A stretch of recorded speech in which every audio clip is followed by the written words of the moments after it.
ফেলে দিও না। সে তোমার বন্ধু না যে উলঙ্গ ছবি দেখায়, সে তোমার বন্ধু না যে তোমার বিড়ি খাওয়া সিগারেট খাওয়া শিখায়, সে তোমার বন্ধু না যে তোমারে সারাদিন মদের আড্ডায় জুয়ার আড্ডায় লাগায় রাখে, সে তোমার বন্ধু না। এতগুলো মসজিদে চতুর্দিক থেকে একসাথে আজান হয়, তবুও যে তোমারে আজান নামাজের কথা মনে করায় না, সে বন্ধু না, সে শয়তান, সে ইবলিস, সে বন্ধু না। বন্ধু তো সে যে আল্লাহকে মনে করায়, আখিরাতকে মনে করে। কোরআনুল কারীমের মধ্যে আছে মক্কার কাফেরদের এক সর্দার উকবা ইবনে আবি মুঈত, এই নাফরমান একদিন নবীজির সামনে তার মক্কার কুরাইশদের উপস্থিতিতে নবীজি তার ঘরে গেছিলেন, মেহমানদারি দাওয়াত দিছে, তো সবাই হাত ধুইছে খাইতে, নবীজি হাত ধোয় না। উকবা বলতেছে, মুহাম্মদ হাত ধুচ্ছ না কেন? নবী বলে, চাচা আমি হাত ধুইব না, খাবার নেব না যদি আপনি কালেমা না পড়েন।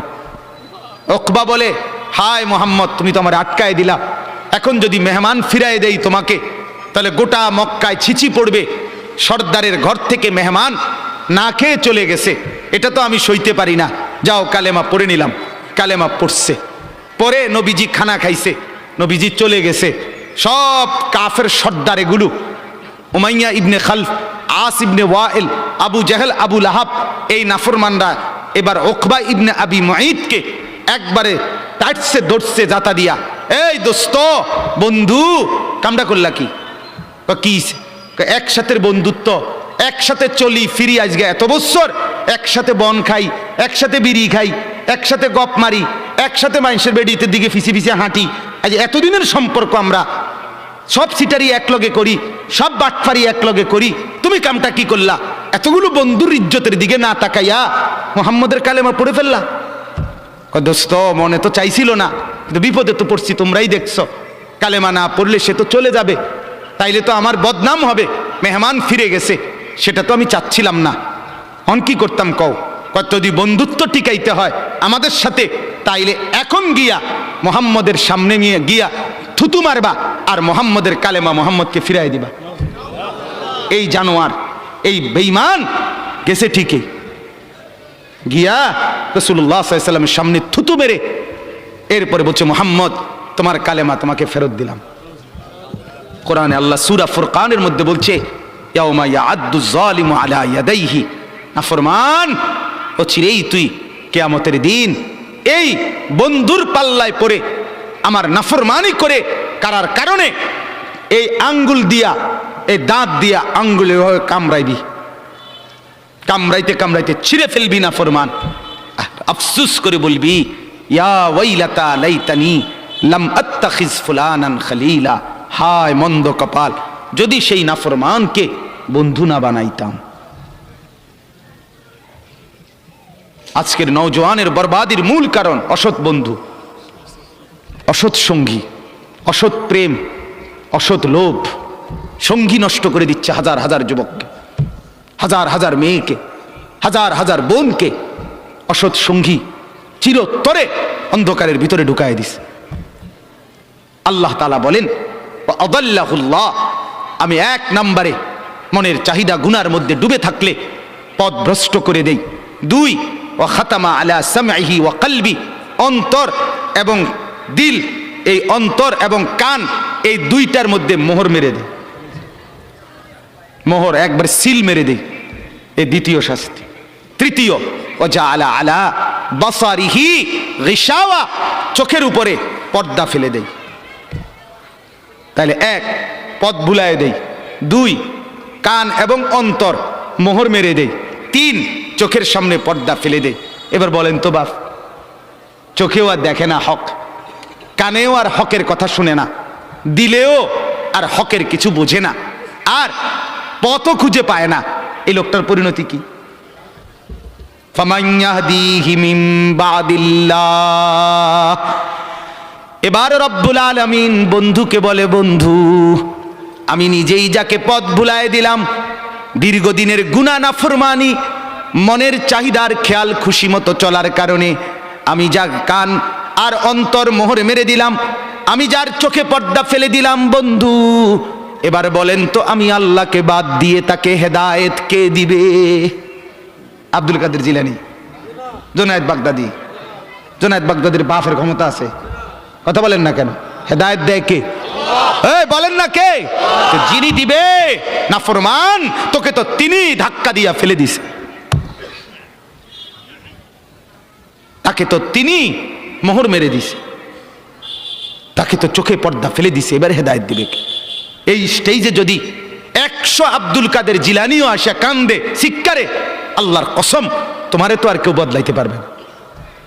যদি পারতো তো রাসূলুল্লাহ সাল্লাল্লাহু আলাইহি সাল্লাম তো নবীজির চাচা আবু তালেবকে ইমানদার বানাইতে পারতো কিনা বলেন না? কি পরিমাণ কাঁদা কাঁদছে নবী সাল্লাল্লাহু আলাইহি সাল্লাম আবু তালেবকে কালেমা পড়াবার জন্য, কি পরিমাণ কাঁদছে, চেষ্টা করছে। শেষ মুহূর্তে বলছে, চাচা চাচা কালেমাটা পড়েন না। চাচা বলছে, না, মানুষের কাছে বেইজ্জতি হব, পড়বো না, মানুষ লজ্জা দিবে। আল্লাহ নবী সাল্লাল্লাহু আলাইহি সাল্লাম বলছে, কানে কানে বলেন, আমি কাউকে শোনাবো না, আমি শুধু হাসরের মাঠে বলবো, মৃত্যু পর্যন্ত চাচা ওয়াদা দিলাম জগৎবাসীকে শোনাবো না আপনি ঈমান আনছিলেন, কানে কানে কন। আবু তালেব বলছে, না, কানে কানেও বলবো না। এবার নবী বলে চোখের পানি ফেলতে ফেলতে, চাচা এমনও কইতেন না তো? ঠিক আছে চাচা, আমি কালেমাটা পড়ি, আপনি শুধু ঠোঁটটা নাড়েন, আপনি শুধু ঠোঁটটা নাড়বেন, আমি হাসরের দিন বলবো, মাওলা আমার চাচা কালেমা পড়ছিল এজন্য ঠোঁট নাড়ছে, এর সুযোগ দেন। চাচা বলছে, না না না, আমি ঠোঁটও নাড়বো না। আল্লাহ নবী তখন অঝরে কাঁদতেছিলেন আর চোখের পানি ফেলে বললেন, চাচা আপনি জাহান্নামের আগুনে জ্বলবেন, আমি সইব কেমনে? আবু তালেব নাফরমান তখন কি বলছে জানেন? আন্নারু খায়রুম মিনাল আর। মুহাম্মদ, মানুষের কাছে লজ্জা পাওয়ার চাইতে আগুনে জ্বলা অনেক ভালো। বাপ, নিজেদের জিন্দিগিতে একবার ভাইবা দেখেন, আমিও ভাবি আপনিও ভাবেন, এমন আচরণ আমার মধ্যে আছে কিনা। 3 দিন ধরে যে বাড়িতে মেয়ের বিয়েতে, ছেলের বিয়েতে যে ডেকসেট বাজাইলেন, কারে খুশি করার জন্য? হ্যাঁ, 1 লক্ষ টাকার গেট, এরপরে গায়ে হলুদের এই নগ্ন অনুষ্ঠান কার জন্য করলেন? বেড়া বেড়ি সব, যুবক যুবতী সব একই মাইক্রো প্রাইভেট কারের ভিতরে যাতাযাতি করে বহাইয়া একখান থেকে একখানে নিলেন, কার জন্য? পুরা প্যান্ডেলের ভিতরে একসাথে বেড়া বেড়ি একত্রে খায়, নাচে, গায়, ফুর্তি করে, কার জন্য? শুধু সমাজ, সোসাইটি, পরিবেশ, সোসাইটি মেনটেন করছেন, সমাজ মেনটেন করছেন। ছেলেরা চাইছে, মেয়েরা চাইছে, বাচ্চারা চাইছে, এতে হেতে চাইছে, তো মালিক তিনি কি চাইছিল? ওনার কথা মনে হয় নাই? রাসূল সাল্লাল্লাহু আলাইহি সাল্লাম তার কথা মনে হয় নাই? বলেন, কিয়ামতের দিন নবী সাল্লাল্লাহু আলাইহি ওয়াসাল্লামের কাছে কোরআনে আছে, ফাকাইফা ইদা জিনা মিন কুল্লি উম্মাতিন বিশাহিদ ওয়া জিনা বিকা আলা হাউলা'i শাহীদা। নবীকে বলছে আল্লাহ, বন্ধু আপনার উম্মতের প্রত্যেকের আমলনামা আমি আপনার হাতে দেখাবো, আপনার হাতে, আপনার সামনে পেশ করব, আপনি দেখে কথা বলবেন, আমার কাছে সুপারিশ আপনি কইরেন, মানা নাই, কিন্তু আপনি দেখে করবেন। রাসূলুল্লাহ সাল্লাল্লাহু আলাইহি সাল্লাম যদি হাসরের ময়দানে এরকম আমলনামা খুলে উল্টায় আর পৃষ্ঠার পর পৃষ্ঠা দেখে, ফজর নাই, জোহর নাই, আসর নাই, মাগরিব নাই, এশা নাই, শনিবার রবিবার, মদ, জুয়া, অবৈধ উপার্জন, গান, বাদ্য, নাটক, সিনেমা, জিনা, ব্যভিচার, বেহায়া, বেপর্দা, সব উল্টায়। আল্লাহ নবী সাল্লাল্লাহু আলাইহি সাল্লাম তখন বলবে, উম্মত কি এটা? উম্মত, আমার 23 বছরের এত চোখের পানির কথা একবারও মনে হয় নাই? কি আনছো এটা আমারে?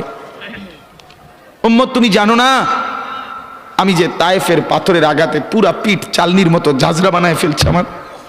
শোনো নাই তুমি? আমারে যে উহুদের ময়দানে দান দান শহীদ করে রক্তাক্ত করছে, তুমি শোনো নাই? আমি যে 14 দিন পেটে ক্ষুধার তাড়নায় পাথর বাঁধছিলাম, উম্মত তোমার মনে নাই?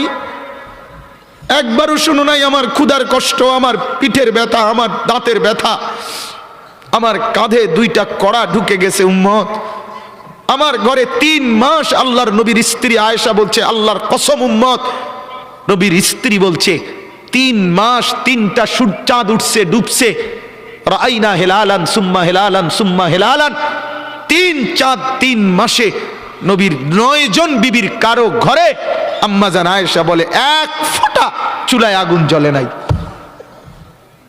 মা আওকাদাত ফি আবিয়াতে রাসূলিল্লাহ নারুন, নবীর একজন বিবির ঘরেও আগুন জ্বলে নাই। আল্লাহর নবীর স্ত্রী আয়েশা একদিন বলছিল নবীকে পিঠে হাত বুলাইয়া, ইয়া রাসূলুল্লাহ, স্বামী আপনার পিঠ ছিদ্র ছিদ্র কেন, পুরা পিঠ চালনির মতো ছিদ্র ছিদ্র কেন? আপনার কি ছোটবেলায় বসন্ত রোগ হয়েছিল, গোটা হয়েছিল? আল্লাহর নবী চোখের পানি ফেলে বলছে, আয়েশা তুমি জানো না আমার এই পবিত্র দেহে তো কোনোদিন মশাও বসে না, মাছিও বসে না, পোকা বসবে কেমনে? আমার পবিত্র দেহে তো হাঁটলে মেশকের ঘ্রাণ বের হয়, আমার পেশাব পায়খানাও তো কোনোদিন জমিনের উপরে 1 সেকেন্ড থাকে না, মাটি ফাঁক করে ভেতরে নিয়ে যায়, সেই আমার গায়ে গোটা হবে কেন? আয়েশা এগুলো আমার তায়েফের পাথরের আঘাতের রক্তের দাগ।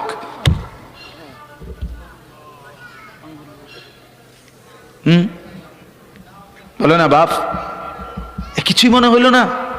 এভাবে ভুলে গেলেন, ভুলে গেলেন রাসূলুল্লাহ সাল্লাল্লাহু আলাইহি সাল্লামকে একবারও মনে হলো না? আল্লাহকে ভালোবাসেন, নবীকে ভালোবাসেন, আখিরাত চিনেন? এই বাপ, আমি আপনাদের সন্তান, আমার বাবা আপনাদের মহল্লায় 43 বছর এই বড় মসজিদের ইমাম ছিলেন, 1 দিন 2 দিন না। আমি এই মাটিতে বড় হওয়া ছেলে, এই প্রাইমারি স্কুলের ছেলে, এখানেই বড় হয়েছি। এরা সব আমার আপনজন। আমি আমার আপনজনদেরকে শক্ত করে বললাম, আমি যদি কারো ভাতিজা হই, আপনি আমার চাচা, আমি চাই আমার চাচা যেন হয় জান্নাতি। আমি যদি কারো নাতি হই, আপনি আমার দাদা, আমি চাই আমার দাদা যেন হয় জান্নাতি। আমি যদি কারো ভাই হই, বন্ধু, তো আমি চাই ভাই 2 ভাই মিলে একসাথে হই জান্নাতি। আল্লাহ তোমাকেও তৌফিক দেন, আমাকেও তৌফিক দেন। দোয়া করি বাপ, দোয়াও চাই। জিন্দগি বদলান যুবক, জিন্দগি বদলাও। দিবা নিশির ফিকির আমার, জিন্দগি চেঞ্জ করেন, জীবন চেঞ্জ করেন। ফজরের নামাজে অভ্যস্ত হন।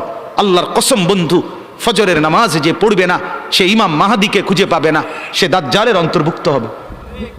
এটা হাদিস। মাহাদি পাবে না, দাজ্জালের অন্তর্ভুক্ত হবে। এই সমস্ত মাথার সেলুন কাটিং চুল যেগুলো উঁচা, সামনে বড় বড় চুল, এদিকে চুল নাই এদিকে চুল নাই, সব দাজ্জালের চুল। বিশ্বাস করো, একেবারে পরিষ্কার হাদিস, মুসলিম শরীফের হাদিস। আল্লাহর নবী বলছে দাজ্জাল হবে শাবুন কাতাতুন, দাজ্জাল হবে যুবক, আর দাজ্জালের চুল হবে এলোমেলো। এই জন্য দুশ্মন এটাকে জনপ্রিয় করে দিছে। এদিকে নাই, এদিকে নাই, ওইদিকে নাই, এখান দিয়ে নাই, এখান দিয়ে ফেলাই দিছো, ওইখান দিয়ে উঁচা করে রাখছো, সামনে দিয়ে ঝাঁকড়া বানায় রাখছো। কি করছো বাপ? কোনোদিন জিজ্ঞাসা করলা না এটা কার থেকে নিলা? কি এটা, এটা কি মডেল নিলা? সেলুন থেকে বুঝি মানুষে মডেল নেয়, নাফিদ বুঝি ডিজাইনার হয়? হ্যাঁ, এটা বুঝি এটা রুচি হইল? হ্যাঁ, কি পড়লা বন্ধু? এত বাংলা, এত অঙ্ক, এত ইংরেজি বই, এত পদার্থ, এত অপদার্থ, এত জীববিজ্ঞান, এত জড় বিজ্ঞান, এত কিছু কই গেল? এরপরে সব থুইয়া নাফিতের থেকে গিয়া ডিজাইন আনলা। কথা বলেন না কেন? নাফিত থেকে কেন ডিজাইন আনলেন? নাফিত কেন সাজাই দিবে মুসলমানকে? মুসলমানকে সাজাবে তো রাসূলুল্লাহ সাল্লাল্লাহু আলাইহি ওয়াসাল্লাম। এক সাহাবী বলছেন নবী কেমন ছিল জানো? যার সারা অঙ্গ একসাথে দেখলে সবচেয়ে সুন্দর, প্রতি অঙ্গ আলাদা আলাদা দেখলেও সবচেয়ে সুন্দর। আরেকজনকে বলছে আপনি বলেন তো, আরেক সাহাবী বলছে আমি বলি, যে নবী ছিলেন এমন যাকে একবার দেখলে আবার দেখতে মন চায়, দ্বিতীয়বার দেখলে প্রথমবারের চাইতে আরো সুন্দর মনে হয়, যত তারে দেখি তত সুন্দরই লাগে। তিনি ছিলেন এমন। আল্লাহ তাআলা মেরাজে, এই যে এই মাস, 7 আসমানের উপরে আরশে আজিমে আল্লাহ তাআলা নবীকে নিয়ে গেলেন। যখন আরশের উপরে আল্লাহ তাআলা রাসূল সাল্লাল্লাহু আলাইহি সাল্লামকে দাঁড় করাইলেন, এইবার আল্লাহ বললেন বন্ধু কোনানে আনছি জানেন? আপনি জানেন কোথায় আনছি আপনারে? কয় যে আপনি যখন ছোটবেলায় জন্ম নিছেন, ছোট্টবেলায় ফেরেশতাদেরকে বলছিলাম, ফেরেশতারা আমার বন্ধুকে কোলে নাও, নিয়া আমার সৃষ্টির পূর্ব থেকে পশ্চিম পুরা দিগন্ত ঘুরাও, আমার গোটা সৃষ্টিকে বলো যে তারা যেন দেখে বন্ধু আমি কেমন বানাইলাম। দেখো, দেখ আসমান দেখো, জমিন দেখো, বন্ধু আমি কেমন বানাইলাম। নাক দেখো, চোখ দেখো, ঠোঁট দেখো, মুখের চাহনি দেখো, চেহারার রং দেখো, চোখের পলক দেখো।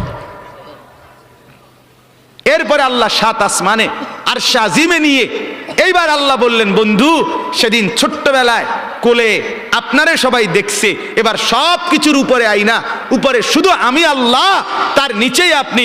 এবার আপনি দেখেন গোটা সৃষ্টি আমি কেমন বানাইলাম।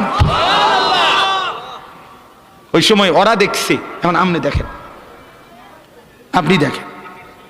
সুবহানাল্লাহ, এত বড় মর্যাদা সম্পন্ন রাসূল, তাকে ছেড়ে দিলেন, তাকে ত্যাগ করলেন।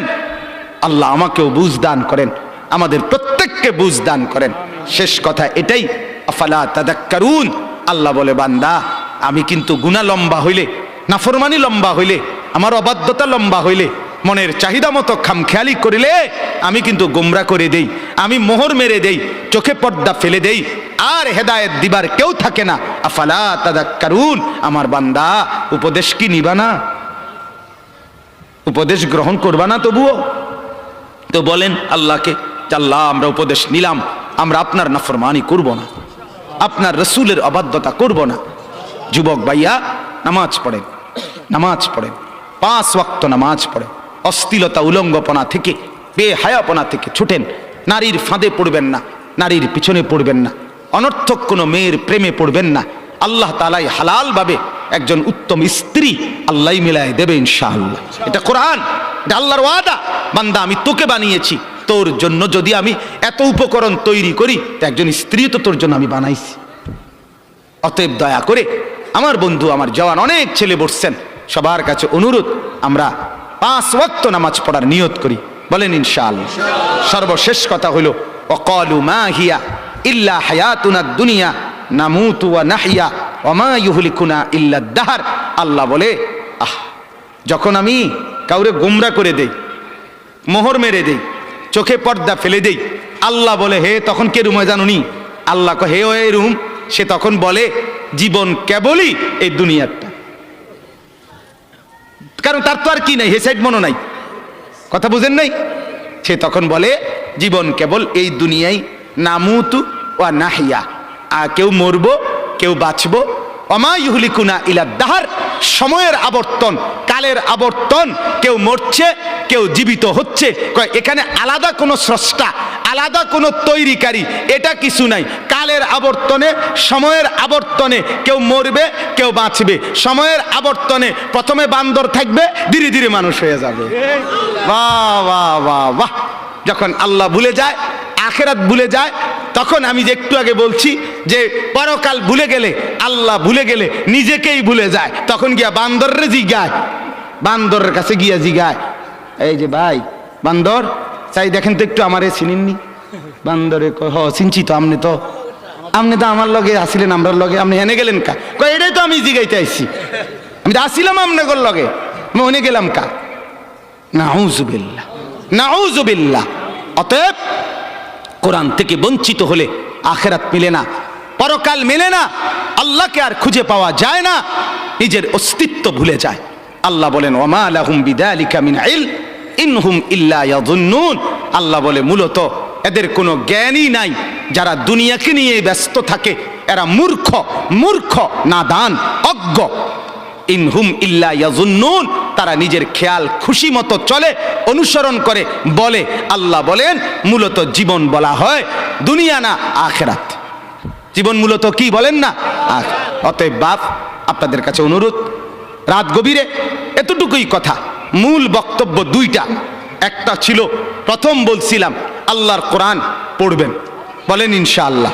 মনে আছে না কথাটা?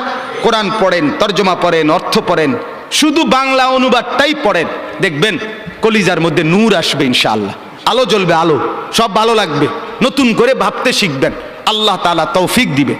2, গুনার অনুসরণ করবেন না, নাফরমানি দীর্ঘদিন লম্বা করবেন না, নাফরমানি লম্বা করবেন না, মদ খাওয়া ছেড়ে দেন, জুয়া খেলা ছেড়ে দেন, গান বাদ্য ছেড়ে দেন, অশ্লীলতা ছেড়ে দেন, নাটক সিনেমা ছেড়ে দেন, নর্তকীর নাচ দেখা ছেড়ে দেন, উলঙ্গপনা ছেড়ে দেন, গান বাদ্য ড্যাকসেট বাজানো এগুলো বন্ধ করে দেন।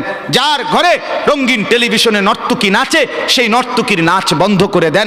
প্রত্যেকের হারাম রোজগার, সুদ, ঘুষ, অবৈধ ইনকাম এটা বন্ধ করে দেন। দুনিয়া অল্প অল্প অল্প। আল্লাহ তাআলা আমাদের প্রত্যেককে আখিরাতের প্রস্তুতি নেওয়ার তৌফিক দান করেন। বলেন আমিন। আমি আমার আব্বার জন্য দোয়া চাই। আমার আব্বা আপনাদের মাঝেই ছিলেন। আল্লাহ তাআলা যেন বাবার কবরকে নূরে নূরে ভরপুর করে দেন। আপনাদেরও যাদের বাবা নাই তাদের জন্য দোয়া করি। মা আমার অসুস্থ, হাসপাতালে ছিলেন 3 দিন, আজকে মাকে আনা হয়েছে বাসায়, তো মাও অসুস্থ, মার জন্য দোয়া করবেন। ভাই বেরাদর সহ আমরা সবাই আপনাদেরই সন্তান, আপনাদেরই কাছে বড় হওয়া। আল্লাহ তাআলা আমাদের সবাইকে আন্তরিকতা, মহব্বত, সম্পর্ক দান করেন। যেই ছেলেগুলো এই মাহফিলের ইন্তেজামের জন্য কষ্ট করেছে এরা আমাদেরই পরিচিত। আমার কাছে গেছে, আমি আজকে সত্যিকার অর্থে আমি কোনোভাবে, আমার আরো 2টা বয়ান ছিল মাগরিবের পর, আমি আরো 2টা মাহফিলে বয়ান করে এরপরে আসছি। মূলত আমি কোনোভাবেই মিলাইতে পারতেছিলাম না, কিন্তু আমার ছোট ভাই সহ এরা ছেলেরা এমন জাতা দিয়া ধরছে, আলহামদুলিল্লাহ আল্লাহই মিলাইছে। সব শুকর মালিকের। আল্লাহ তাআলা ছেলেদেরকে উত্তম বিনিময় দান করেন। এই মাহফিলখানা আল্লাহ তাআলা এই মাহফিলখানা কিয়ামত পর্যন্ত কায়েম দায়েম করে দেন। ছোট্ট পরিসরে কষ্ট হয়েছে অনেকের, বসতে দাঁড়াইয়া ছিলেন। আল্লাহ তাআলা প্রত্যেককে উত্তম বিনিময় দান করেন। হ্যাঁ, অনেকে ইন্তেকাল করেছে, প্রবাসে আছে, বিভিন্ন জন বিভিন্ন পেরেশানিতে দোয়া চাইছে। আমার এক বোন আমারে কিছুদিন বলছে, আগে এখনো বোন আছে বাসায়, তো বোন আমারে বলতেছে, ভাই এখনকার মানুষের 2 কথা সবসময় মনে রাখবি। আমি কই কি? এক, হয় ব্যস্ত নয় অসুস্থ। এই মেজফা হয় ব্যস্ত নয় কি অসুস্থ। এই হইল বর্তমান মানুষের পরিচয়, হয় ব্যস্ত নয় অসুস্থ। আল্লাহ তাআলা আমাদের প্রত্যেককে ঈমান আমলের দৌলত দান করেন, সুস্থতার জীবন দান করেন। আমাদের শ্রদ্ধেয় আলহাজ হযরত সালামতুল্লাহ হাফেজ সাহেব দামাত বারাকাতুম, সেই আমার বাবা যাকে মহব্বত করতেন, আমরাও যাকে শ্রদ্ধা করি, মহব্বত করি, ছোটবেলায় মক্তবে পড়েছি হুজুরের কাছে। এবং আমার শ্রদ্ধেয় হাফেজ মুজিব সাহেব হুজুর অনেক অসুস্থ, সব সময় আমি কথা বলি হুজুরের সাথে, হুজুরের এলাকায়ও যাই মাহফিলে। আল্লাহ তাআলা যেন উনাকেও শিফা দান করে, সুস্থতা দান করে। আমার শ্রদ্ধেয় মাওলানা হাবিবুর রহমান আল ফরিদি, আল্লাহ তাআলা তাকেও যেন কবুল করে, উত্তম বিনিময় দান করে। আল্লাহ আপনাদের সবাইকে সুখে রাখুক, উত্তম বিনিময় দান করুক, আমিন।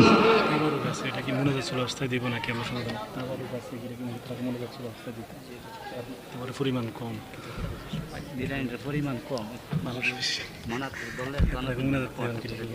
আচ্ছা। আল্লাহুম্মা সাল্লি আলা মুহাম্মাদ ওয়া আলা আলি মুহাম্মাদ কামা সাল্লাইতা আলা ইব্রাহিম। এখনই দোয়া করছি দেন। اللهم صل على محمد وعلى آل محمد كما صليت على إبراهيم وعلى آل إبراهيم إنك حميد مجيد. استغفر الله.